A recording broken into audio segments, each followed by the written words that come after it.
What if I told you diets don't work? Rebecca Cooper, my guest today, wrote the book. She tells us that all eating is emotional and that listening to our bodies is the key to feeling good about ourselves. Sophia Silva is a positive psychology coach who shares with her audiences the knowledge of leading figures to provide a roadmap for people who are interested in leading a life worth living. This is What the Flow with Sophia Silva. Rebecca, thank you so much for joining me. Well, thank you so much for having me here. And I'm just really excited to bring you on right now because, as you know, people are talking about New Year's resolutions and everyone wants to go on a diet after the holidays and everyone's freaking out about how much they ate over the holidays. But I want your opinion on why diets don't work. Well, first of all, diets will set you up to binge later. And again, with thinking about the holidays, well, in January, I'm going to go on a diet, so what do you do before that? You eat everything you can. Yes. I'm cheating. You told me that. But really, that's what happens. You eat all the pumpkin pie you You can. eat everything, yes. Yeah. Whereas really, with the holidays, it's, it's about being with family and friends and not being so focused on I can't eat this and I can't eat that. You know. Just enjoy the moment. Yes. Yeah. Yes. So many people say things like, well, how am I going to get through the holidays and the big dinners and everything? It's like Thanksgiving dinner, I think everybody overeats. It's no big deal. You just don't eat like that the whole year around. Yeah, like one night's not going to kill No. you. Or even 1 week's not going to kill you. Or a couple days, because then you eat the leftovers. Right, Yeah. of course. So how can we actually lose the weight in a healthy way? Or maybe we don't even need to lose weight in the first place, but how can we have a healthy body image before even losing the weight, maybe being comfortable with ourselves? Okay, this is very hard, okay? Look, you eat when you're hungry. Okay. You stop when you're full. And you make healthy food choices, 80, 90% of the time. Yeah. You pay attention to your appetite. Yeah. And it's amazing how that works. It's when we're focused on a diet, an external plan of how much to eat, when to eat, that we lose touch with that internal mechanism. Right. There's really no magic to it. No. We go wrong, I believe, when we start paying attention to these external controls and like a diet. So I want to eat this, I want to eat this portion size. Every this many hours. This many hours. So we're totally disregarding our appetite. Yeah. And that since actually 35% of people who start dieting end up with disordered eating. They did this experiment where they took these men who were at the top of their class as far as mentally, emotionally, physically. They were just really top-notch guys. And out of this group of 100, they chose 33. And what they did is it was a semi-starvation study. Okay. So what they did is... Don't sign me up for that. No. But they started out just doing something like observing how they ate, what their emotional demeanor was.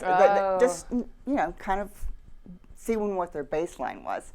And then they just reduced their food intake by just a little bit compared to what our diets require today.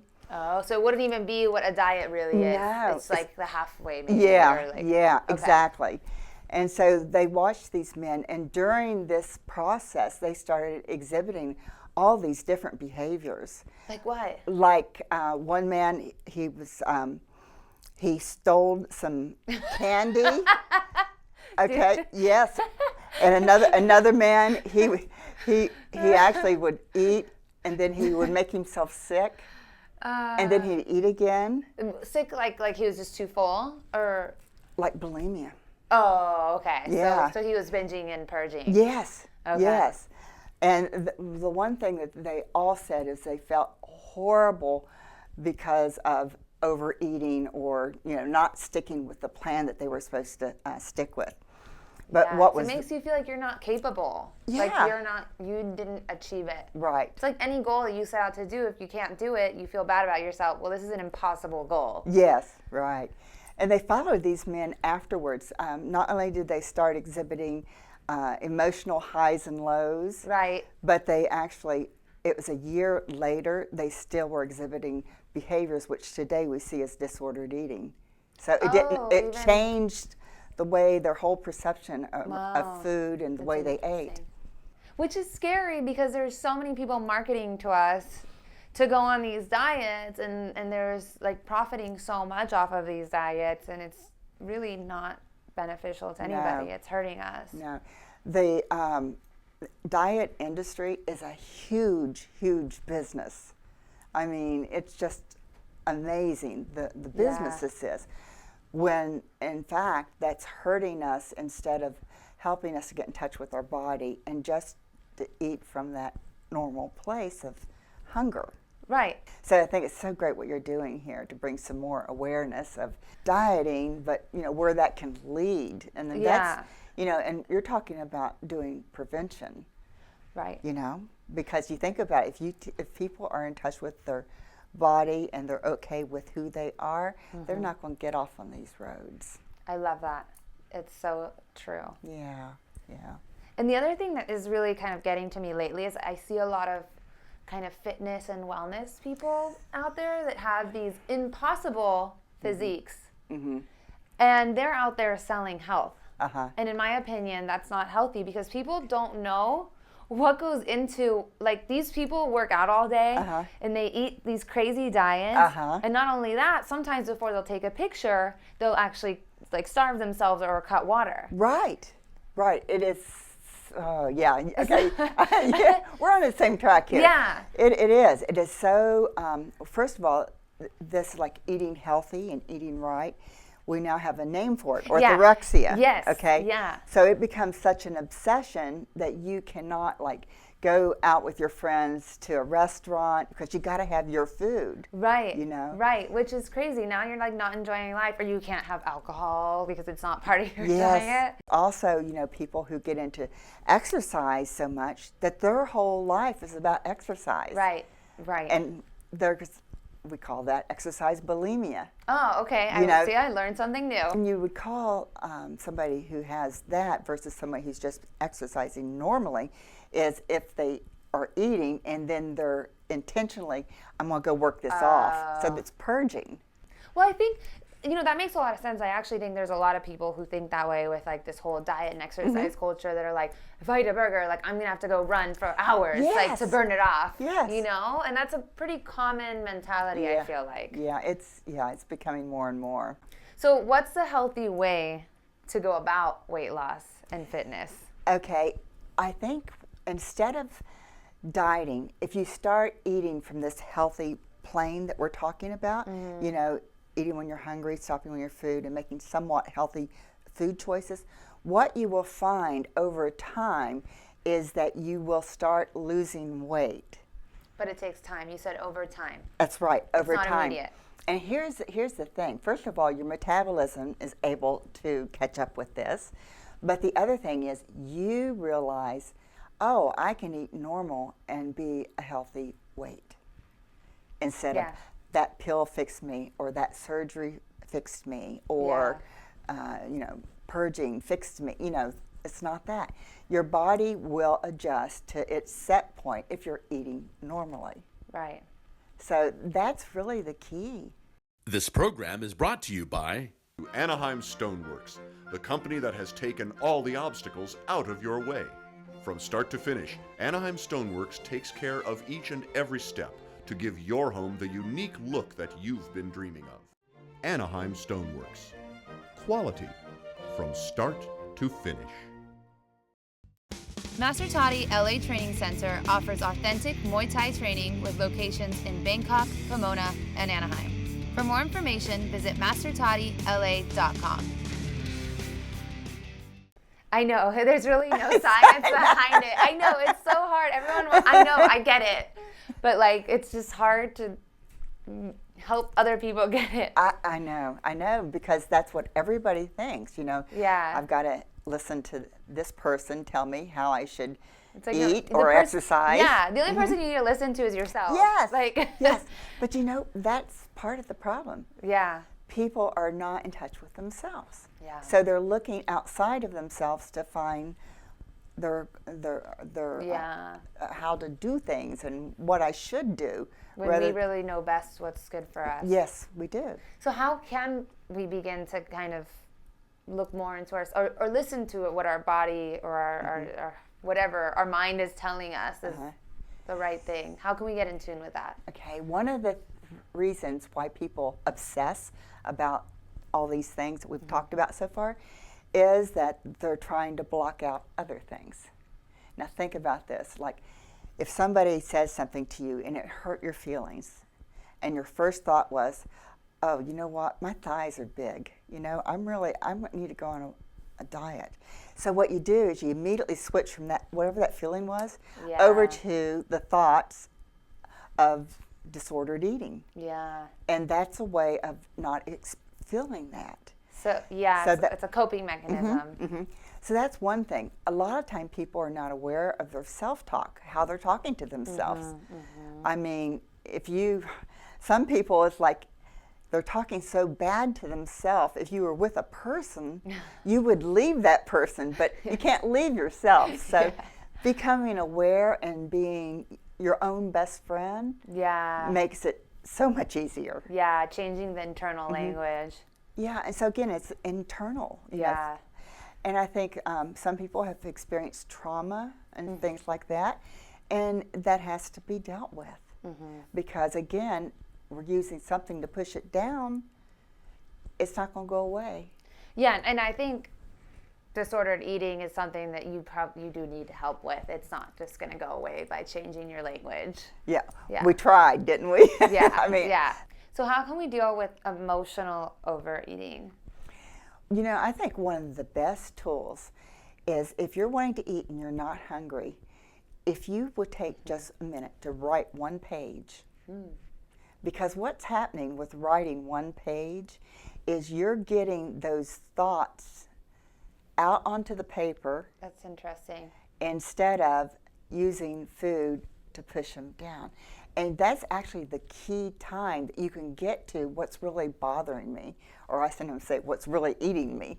Yeah. Because in that moment you're wanting to put something down. Yeah, you want to shove something down and cover something up. Yeah, literally. Yeah. So if you get it out, then there's no need to do that. Okay. And I find that works a lot of the time. Other things like, just waiting 10 minutes. Look at the clock, 10 minutes. Okay, if I'm still hungry in 10 minutes. Yeah. But, it usually feels will pass. Yeah. But sometimes it's hard if you're like at home and it's right there. Yes. What about just getting out of the house? Does that work? Like just kind of getting up and doing something else? Change your scenery. Go out, take a walk. Yeah. Be in nature. Do something that's calming. Nature's a good one. Yes. I agree. I like the journaling. So what do you, you journal your emotions? Is that what what you're feeling at that time? Okay, here's what I used to say at Rebecca's house. I used to tell the patients, first of all, I don't know what I'm feeling. This is so stupid. I can't believe Rebecca's making me write this. Really? Yeah. But then when they get down to the bottom, usually that last paragraph is like, that's what's really bothering me.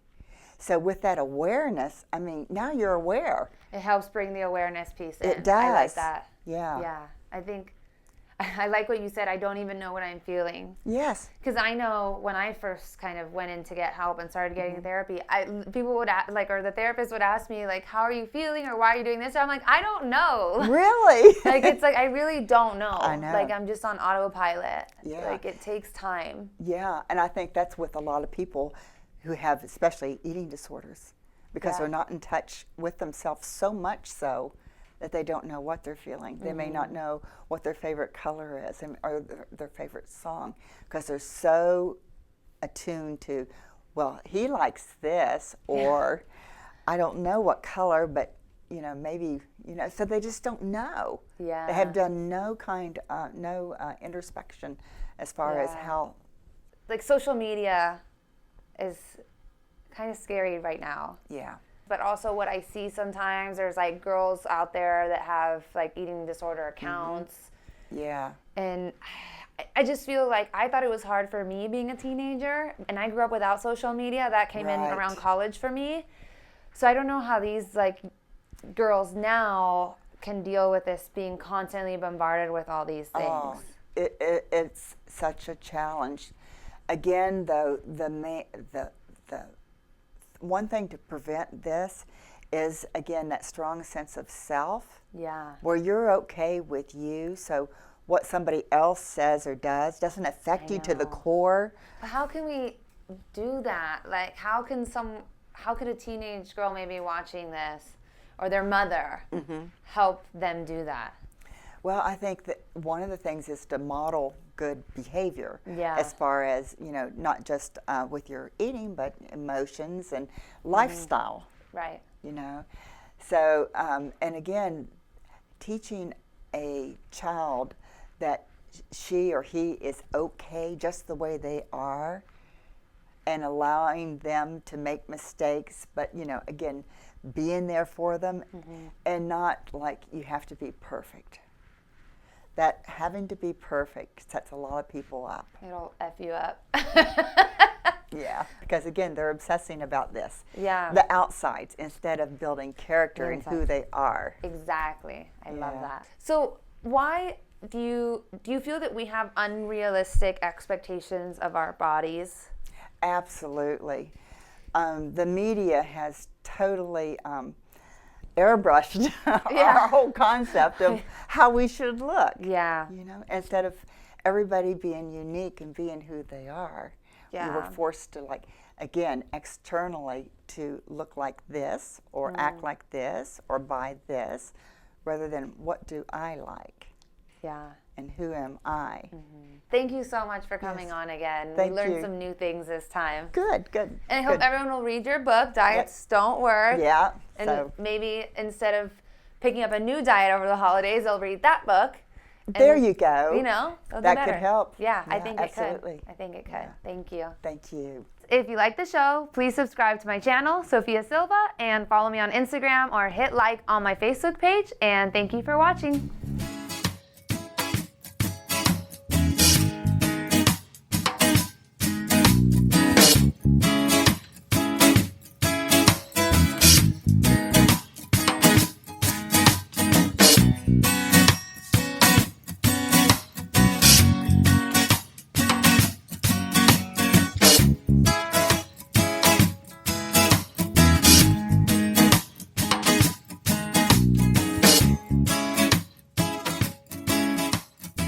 All conversation and information exchanged during participation in the sophiasilva.org website, Sophia Silva YouTube channel, or interaction with and all social media sites is intended for information and entertainment purposes only, and should not be considered a professional diagnosis or treatment. Do not confuse this information with treatment or medical advice or directions per se. Nothing posted on this site supplements or supersedes the direction of your medical caretakers. Sophia Silva, MA, does not provide the information on these pages to substitute for individualized therapy. No claim to cure, treat, diagnose, or otherwise provide mental or behavioral health care is guaranteed, promised, or implied by this site. The same applies to any professionals who might appear on this site. This website contains links to other websites and resources. We take no responsibility for the content of other resources, electronic or written. If you're in need of any health services, please contact a licensed professional or call 911.